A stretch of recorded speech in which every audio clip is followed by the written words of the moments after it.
బదులు ఏదన్నా పిల్లలకి బీటెక్ పిల్లలకి కాంపిటీషన్ పెట్టి ఇది తయారు చేయండి ఈ వస్తువు, ఈ డ్రోన్ తయారు చేయండి లేదా ఈ మిషన్ తయారు చేయండి అని పెడితే బాగుండేది.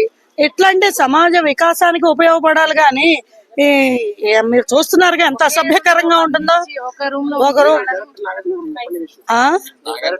నాగార్జున గారు అండి వాడు బాబు కూడా చూద్దాం బతుకుంటే అదేం పర్వాలేదు, నాకేం భయం లేదు. ఏమండి ఆ బిగ్ బాస్ టీమ్ కి చెప్తున్నాను, బిగ్ బాస్ అనేది మీరు అసలు బాగాలేదండి, మార్చుకోండి, తీరు మార్చుకోండి, ఇంకా మీకు ప్రశంసలు వెల్లువెత్తుతాయి, మీకు రాష్ట్రపతి అవార్డు కూడా రావచ్చు. ఇలాంటి ఏంటి డ్రోన్ పిల్లలకి బీటెక్ పిల్లలకి కానీ ఏ చదువుకి సంబంధించిన పిల్లల్ని వాళ్ళు పిలిపించి వాళ్ళకి తగ్గట్టుగా ఇది తయారు చేయమని చెప్పండి. చాలా బ్రహ్మాండంగా ఉంటుంది. టెలివిజన్ ఛానల్ ఎక్కడా లేదు, మీరు కొత్తగా పెట్టిన వాళ్ళు అవుతారు. కాబట్టి అలాంటివి చేయండి ప్లీజ్. నాగార్జున గారు మీరు ఇలాంటివి ఎంకరేజ్ చేయకండి ప్లీజ్. అసలు ఏమీ నచ్చలేదు, బిగ్ బాస్ నచ్చలేదు, ఏమి అందులో ఒకటి నచ్చేది ఉంటే ఏదన్నా నచ్చలేదు అని చెప్పొచ్చు. బిగ్ బాస్ అనే థీమే లేదు.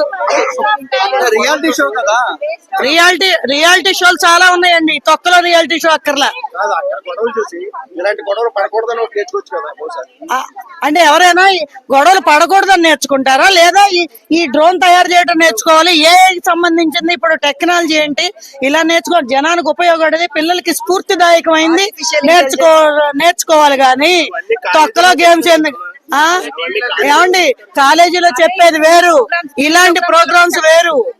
కాలేజీలో మనం నేర్చుకోలేమా గేమ్స్? వాడు నేర్పాలి. ఎందుకు పాడవద్దండి? లేదండి మనోవికాస్ అదే మీకు తెలిసింది. మీరు కూడా ఆ వయసులో ఉన్నారు కాబట్టి నేను చెప్పేది మీకు అర్థం కాదు. నాగార్జున గారికి ఏం చెప్తారు మరి? ఈ కాకుండా ఇవి బాగా సమాజ వికాసానికి యువతకి వికాసానికి ఉపయోగపడే చెప్పండి. పోనీ డ్రగ్స్ తీసుకుంటే ఏమైపోతుందో, సర్వనాశనం అయిపోతుంది, దాని గురించి ఏమైనా చెప్తున్నారా? లేదు. పిల్లలు డ్రగ్స్ తీసుకొని చెడిపోతున్నారుగా, అది లేదు.